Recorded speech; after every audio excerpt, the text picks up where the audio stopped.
बोल गणपति भगवान की जय, सत्यम भगवान की जय।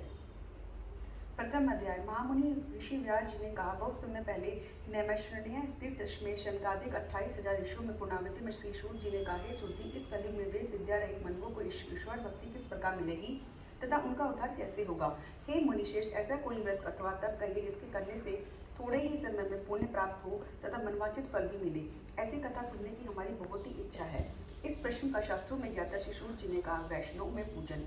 आप सभी ने प्राणियों के हित एवं कल्याण की बात पूछी है। अब मैं उस श्रेष्ठ व्रत को आपको लोगों को कहूंगा जिसे श्रेष्ठ मुनि नारद जी ने श्री लक्ष्मी नारायण भगवान जी से पूछा था और श्री लक्ष्मी नारायण भगवान ने मुनिश्रेष्ठ नारद जी को बताया था।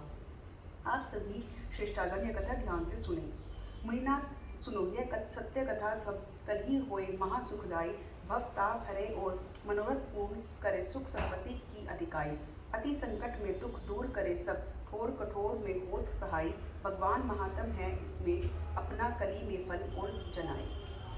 मुनिश्रेष्ठ नारद दूसरों के कल्याण हेतु सभी लोक में घूमते हुए एक समय मृत्युलोक में आ पहुंचे। यहाँ बहुत सी योनियों में जन्मे प्राय सभी मनुष्यों को अपने कर्मानुसार उनके कष्टों से पीड़ित देखकर उन्होंने सोचा कि किस यत्न करने से निश्चय ही प्राणियों के कष्टों का निवारण हो सकेगा। मन में ऐसा विचार कर श्री नारद जी ने विष्णु लोक गए। वहाँ श्वेतांगन और 4 भुजाओं वाले देवों के ईश नारायण, जिनके हाथों में चक्र, शंख, गदा और पद्म थे तथा वरमाला पहने हुए थे, को देखकर उनकी स्तुति करने लगे। नारद जी ने कहा, हे भगवान, आप अति शक्तिवान हैं। मन तथा वाणी भी आपको नहीं पा सकती। आपका आदि मत अंत भी नहीं है। आप निर्गुण स्वरूप है। सृष्टि के कारण भक्तों के कष्टों को नष्ट करने वाले हो। आपको मेरा शत शत नमन है। नारद जी के इस विचार की प्रार्थना सुनकर विष्णु भगवान बोले, हे योगीराज, आपके मन में क्या है? आपका किस प्रयोजन से यहाँ आना हुआ है? निसंकोच कहे। तब मुनिश्रेष्ठ नारद जी ने कहा, मृत्यु लोक में सब मनुष्य को जो अनेक योनियों में पैदा हुए हैं, अपने अपने कर्मों द्वारा अनेक प्रकार के कष्टों के कारण दुखी हैं। हे स्वामी, यदि आप मुझ पर दया करते हो तो बताइए कि उन मनुष्यों के सब कष्ट थोड़े ही प्रयत्न से किस प्रकार दूर हो सकते हैं। विष्णु भगवान ने कहा, हे नारद, मनुष्यों की भलाई हेतु तुमने ये बहुत उत्तम प्रश्न किया है। जिस व्रत को करने से मनुष्य मुंह से छूट जाता है, वह व्रत मैं तुमसे कहता हूँ, सुनो। अति पुण्य दान करने वाला स्वर्ग तथा मृत्युलोक दोनों में दुर्लभ एक अति उत्तम व्रत है, जो आज मैं तुमसे कहता हूँ। श्री सत्यनारायण भगवान जी का यह व्रत विधि विधान पूर्वक संपन्न करने पर मनुष्य इस धरती का सभी प्रकार के सुख भोग कर मरणोपरांत मोक्ष को प्राप्त करता है। भगवान के ऐसे वचन सुनकर नारद जी ने बोले, हे भगवान, उस व्रत का विधान क्या है, फल क्या है? इससे पहले किस किसने ये व्रत किया है और किस दिन ये व्रत करना चाहिए? कृपा करके मुझे विस्तार से समझाइए। श्री विष्णु भगवान ने कहा, हे नारद, दुख, शोक एवं सभी प्रकार की व्याधियों को दूर करने वाला यह व्रत सभी स्थानों पर विजय दिलाने वाला है। श्रद्धा और भक्ति के साथ किसी भी दिन मनुष्य संध्या के समय सत्यनारायण भगवान जी की ब्राह्मणों और बंधुओं के साथ पूजा करे। भक्ति भाव से केले, फल, निवेद, घी, शक्कर, गुड़, दूध, गेहूं का आटा सवाए ले। इन सभी को भक्ति भाव से भगवान श्री सत्यनारायण भगवान को अर्पण करें।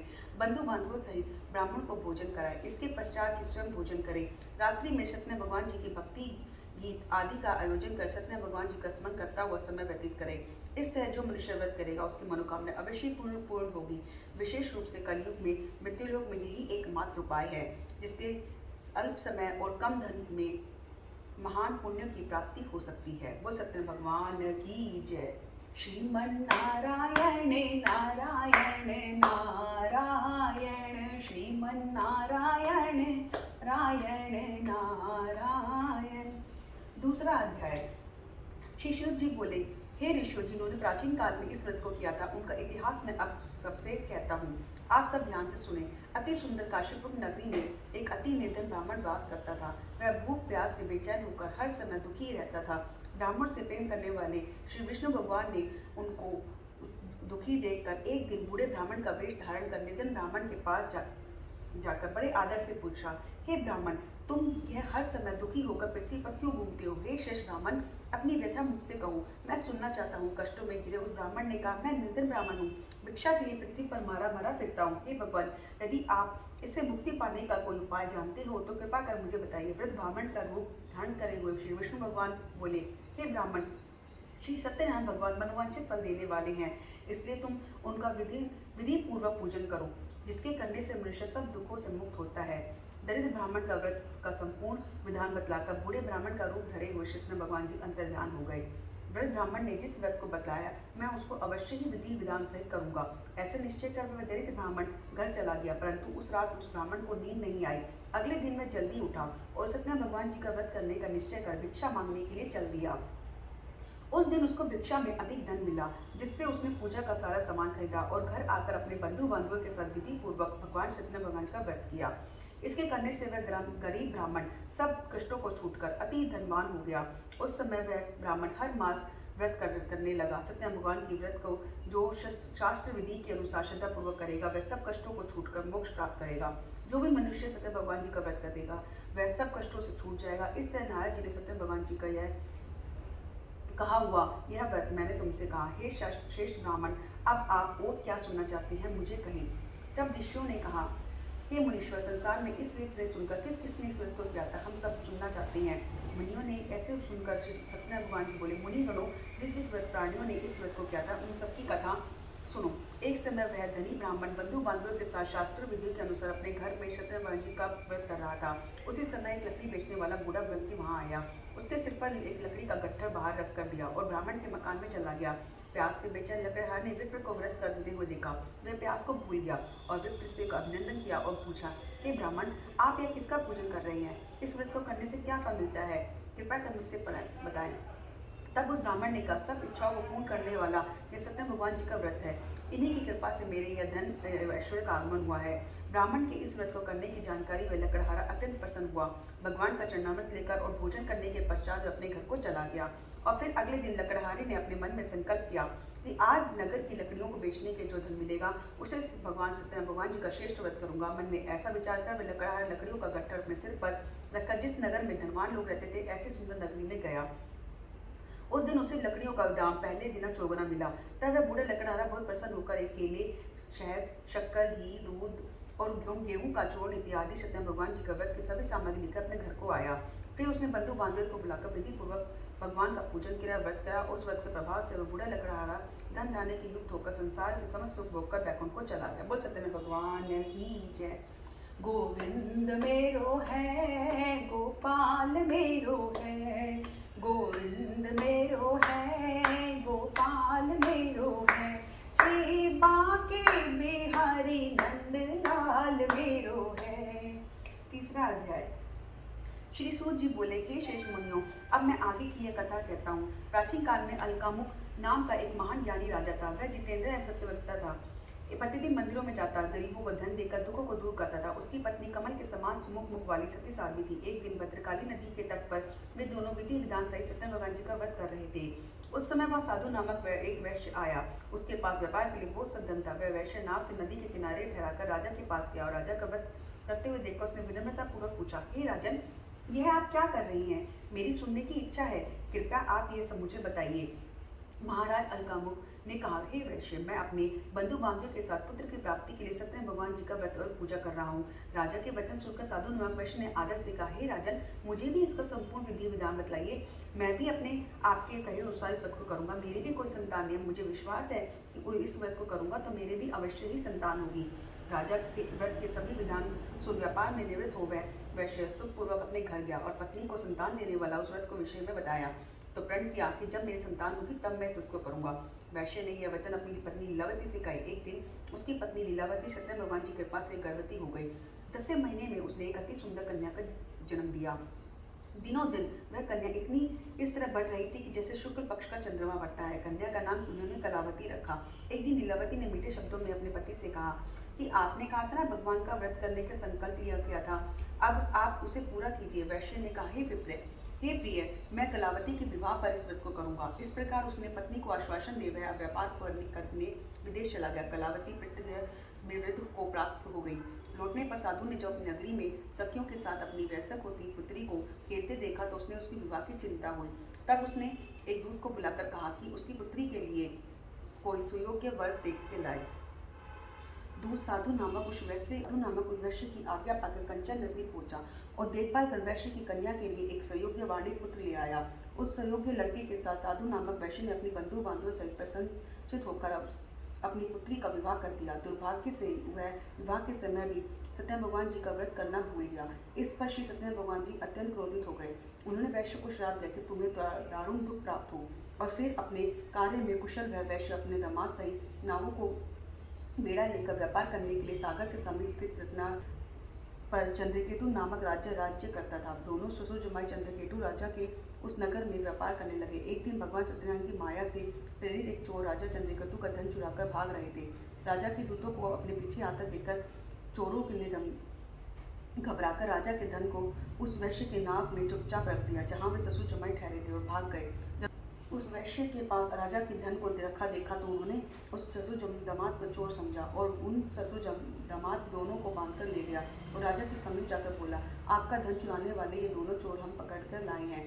देखकर आज्ञा दी। तब राजा ने बिना उनकी बात सुने उन्हें कारागार में डालने की आज्ञा दे दी। इस प्रकार राजा की आज्ञा से उनको कारावास में डाल दिया गया तथा उनका सारा धन भी छीन लिया गया। सत्यनारायण भगवान के श्राप के कारण उस वैश्य की पत्नी लीलावती व पुत्री कलावती भी घर में बहुत दुखी रहने लगी। उसका सारा धन चोर चुरा कर ले गए। मानसिक व शारीरिक पीड़ा, भूख प्यास से अति दुख होकर भोजन की आस में कलावती एक ब्राह्मण के घर गई।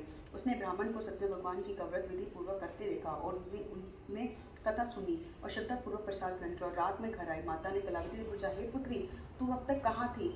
मैं तेरे लिए बहुत चिंतित हो रही थी। माता के शब्दों को सुन कलावती बोली, हे माता, मैंने ब्राह्मण के घर सत्यनारायण भगवान जी का व्रत करते हुए देखा और मेरी भी उस उत्तम व्रत को करने की इच्छा है। माता ने कलावती के वचन सुनकर सत्यनारायण भगवान जी की पूजा की तैयारी की।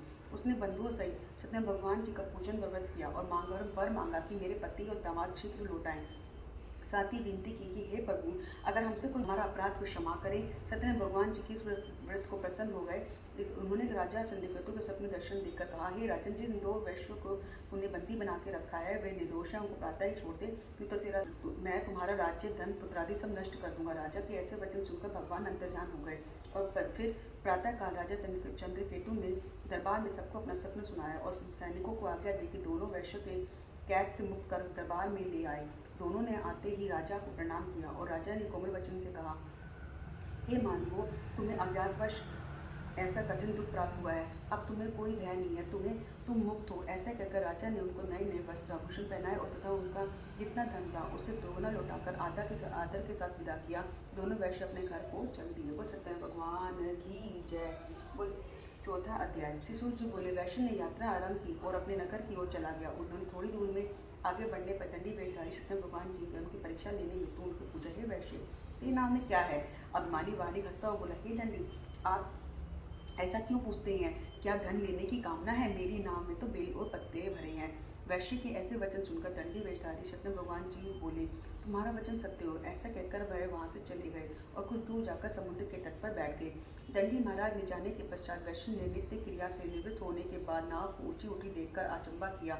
नाव में बेल पत्ते आदि देखकर मूर्छित हो जमीन पर गिर कर पड़ा और मूर्छित खुलने के अति शोक करने लगा। तब उसके दामाद ने कहा, आप शोक न करें, यह दंडी महाराज जी का श्राप है, अतः हमें उनकी शरण में चलना चाहिए, वह हमारे दुखों का अंत करेंगे। दामाद के वचन सुनकर वैश्य दंडी भगवान के पास पहुंचा और अत्यंत भक्तिभाव से पश्चाताप करते हुए बोला, मैंने जो आपसे सत्य वचन कहे थे उनके लिए मुझे माफ़ करें। ऐसा कहकर वह शोकातुर हो रोने लगा। तब दंडी भगवान बोले, हे वाणिपुत्र, तो मेरी आज्ञा से तू ही बार बार तुझे कष्ट प्राप्त हुआ है, तो मेरी पूजा से विमुख हुआ है। तब उस वैश्य ने कहा, हे भगवान, आपकी माया तो ब्रह्मा आदि देवता भी नहीं जान पाते, तो मैं मूर्ख भला कैसे जान सकता हूँ? आप प्रसन्न होइए, मैं अपनी क्षमता अनुसार आपकी पूजा करूँगा। मेरी रक्षा कीजिए और मेरी नौका में पहले से समान धन के में परिपूर्ण कर दीजिए। उसके भक्ति के परिपूर्ण वचन सुनकर सत्यनारायण भगवान जी प्रसन्न हो गए। उन्होंने इच्छा अनुसार उसको वर देकर अंतर्ध्यान हो गए। तब शिवसूत का दामाद दोनों ने नाव को आकर देखा कि नाव धन में परिपूर्ण है। फिर अब वह विधि विधान में से भक्ति भगवान सत्यनारायण भगवान जी का पूजा कर साथियों सहित अपने घर चला गया।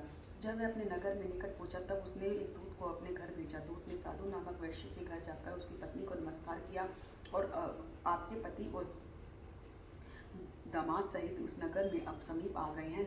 लीलावती और उसकी कन्या कलावती उस समय भगवान का पूजन कर रही थी। दूत का वचन सुनकर साधु की पत्नी ने बड़े हर्ष के साथ सत्यनारायण भगवान जी का पूजन पूर्ण किया और उसकी अपनी पुत्री से कहा, मैं अपने पति के दर्शन के लिए जा रही हूँ, कि तू भी पूजा पूर्ण कर शीघ्र आना। परंतु कलावती पूजन एवं प्रसाद को छोड़कर अपने पति को दर्शन के लिए चली गई।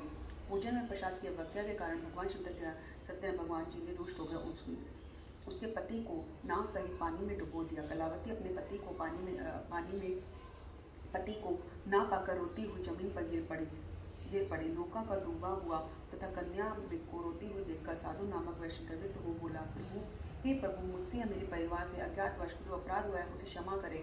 उसके ऐसे वचन सुनकर सत्यदेव भगवान प्रसन्न हो गए। तभी आकाशवाणी, हे वैश्य, तेरी पुत्री मेरा प्रसाद छोड़कर आई है, इसलिए इसका पति अदृश्य हुआ है। यदि वह घर जाकर प्रसाद ग्रहण करेगी तो उसका पति अवश्य मिलेगा। आकाशवाणी सुनकर कलावती ने घर पहुंचकर प्रसाद ग्रहण किया और फिर आकर अपने पति का पूर्ण रूप से पाकर वह अति प्रसन्न हो गई तथा उसने पति को दर्शन किए। तत्पश्चात साधु वैश्य ने वही बंधु बांधव सत्यनारायण भगवान जी का विधि पूर्वक पूजन किया तथा इस लोक में सभी प्रकार के सुख भोगकर वह अंत में मोक्ष को प्राप्त हुआ। सत्यनारायण भगवान की जय। 5वां अध्याय। श्री सूर्य जी बोले, ऋषिगण, मैं एक और कथा कहता हूँ, आप सभी ध्यान से सुनो। सदा प्रजा के लिए वह नाम का एक राजा था। उसने सत्यनारायण भगवान जी का प्रसाद त्याग कर बहुत कष्ट पाया। एक समय राजा वन में वन्य पशुओं को मारकर बड़ के वृक्ष के नीचे आया। वहां उसने ग्वालों को भक्ति भाव से बंधु बांधव सहित सत्यनारायण भगवान जी का पूजा करते देखा था, परंतु राजा देखकर भी अभिमान के कारण ना तो वहाँ गया, ना ही उसने सत्यनारायण भगवान जी को नमस्कार किया। जब ग्वालों ने भगवान को प्रसाद दिया तो उस प्रसाद को छोड़कर अपने नगर को चला गया। नगर के पहुंचकर उसने देखा कि उसका सारा राज्य नष्ट हो गया। वह समझ गया कि ये सब भगवान सत्यदेव की दुष्ट होकर किया है। तब वह वन में वापस गया। ग्वालों को समीप जाकर विधि पूर्वक प्रसाद ग्रहण किया। सत्यनारायण भगवान जी की कृपा से सब कुछ पहले जैसा था वैसा ही हो गया। लंबे समय पर सुख भोग का मनोप्राण वह मोक्ष को प्राप्त हुआ। जो मानव विशेष दुर्लभ व्रत को करेगा, सत्यनारायण भगवान जी की कृपा से उसे धन धान्य की कभी कमी नहीं होगी। निर्धन धनी बंदी बांधवों से मुक्त होकर निर्भय हो जाता है। संतान उनको संतान प्राप्त होती है तथा सब मनुष्य सब इच्छाओं को पूर्ण करते हैं और अंत में वैकुंठ धाम को प्राप्त होता है। वो सत्यनारायण भगवान की जय। अब उनके बारे में जानिए जिन्होंने पहले इस व्रत को किया था। अब मैं उनके दूसरे जन्म की कथा भी सुनिए।